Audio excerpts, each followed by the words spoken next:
નમસ્કાર, જોહાર. હું છું સનફ આદિવાસી અને આજે વાત કરીશું આપણે તાપી જિલ્લાના ડોલવણ તાલુકામાં.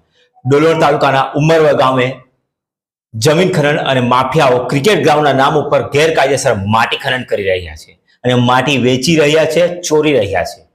જમીન ખનન માફિયાઓ દ્વારા ગેરકાયદેસર જંગલ જમીનમાંથી અને ગામની પડતર જમીનમાંથી ખૂબ મોટા પ્રમાણમાં માટીનું ખનન અને વેચાણ ખૂબ જ મોટા પાયે ચાલે છે, પણ તંત્ર ને આ વાતની જાણ બિલકુલ નથી. કારણ જ્યારે તંત્રની ઓફિસ ત્યાંથી 5 જ કિલોમીટર છે. તંત્ર પણ મિલીભગત હોય એવું આ વાતમાં લાગી રહ્યું છે.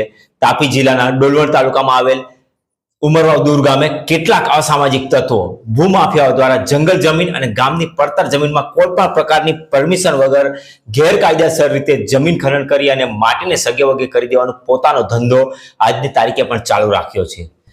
ભૂમાફિયા પોતાના પૈસા અને પાવરના જોર પર પાછલા ઘણા સમયથી જંગલ જમીનમાંથી અને ગામની પડતર જમીનમાંથી સરપંચની સાંઠગાંઠ કરીને પોતાના વાહનોથી માટી ખનન કરે છે અને પોતાના વાહનોમાં માટી બહાર લઈ જાય વેચી આવે છે. જ્યારે ગામજનોને પોતાની જમીનમાંથી માટીની જરૂર હોય તો તેમણે જંગલ ખાતા પાસે અથવા તો પંચાયતની જાણ કરીને પરમિશન લેવી પડતી હોય છે, પરંતુ આ ભૂમાફિયાને કોઈ પણ નિયમ કે કાયદા લાગુ નથી પડતા. આ કુદરતી સંપત્તિ છે. માટીનો ઉપયોગ કરવો હોય તો તેના માટે સરકારના ખાણ ખનીજ વિભાગમાં રોયલ્ટી ભરવી પડે છે, પરંતુ અહીં રોયલ્ટીની ચોરી કરવામાં આવે છે તેવું જોવા મળી રહ્યું છે. રોયલ્ટી ચોરી કરીને સરકારની તિજોરીને ચૂનો ચોપડમાં આવી રહ્યો એવું પણ યોગ્ય અને સ્પષ્ટપણે જણાય આવે છે. જો યોગ્ય કાર્યવાહી કરવામાં આવે અને પારદર્શક તપાસ કરવામાં આવે તો ગામમાંથી ક્યાં કેટલી માટી ચોરાઈ, કેટલી રોયલ્ટીની ચોરી થઈ, સમગ્ર મામલો સામે આવશે.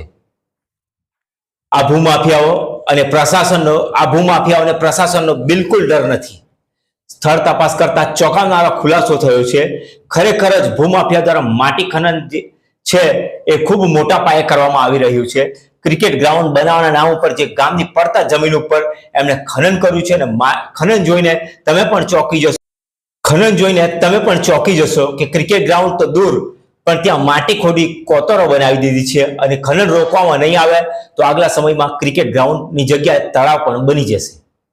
પરંતુ પ્રશ્ન એ થાય છે કે છેલ્લા કેટલાય સમયથી ગેરકાયદેસર રીતે માટી ખનન ચાલી રહ્યું હોય તેમ છતાં ભૂસ્તર વિભાગ દ્વારા આ અંગે કેમ કોઈ કાર્યવાહી કરવામાં ન આવી, કે પછી અધિકારીઓની સાંઠગાંઠ હેઠળ આ વ્યક્તિઓ દ્વારા માટી ખનન કરવામાં આવી રહ્યું છે. ખાણ ખનીજ વિભાગને લાખો રૂપિયાનો ચૂનો ચોપડતા હોય એવું પણ લાગી રહ્યું છે.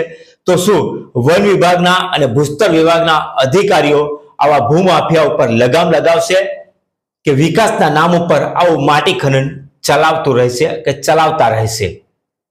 માટી ચોરીના ન્યૂઝના ભણકારા આવતાની સાથે જ માટી ચોરો સજાગ થઈ ગયા અને જે ક્રિકેટ ગ્રાઉન્ડ બનાવવાની જગ્યા હતી ત્યાં રાતોરાત ફરી પાછું સરખું કરી ક્રિકેટ ગ્રાઉન્ડ ઊભું કરી દીધું.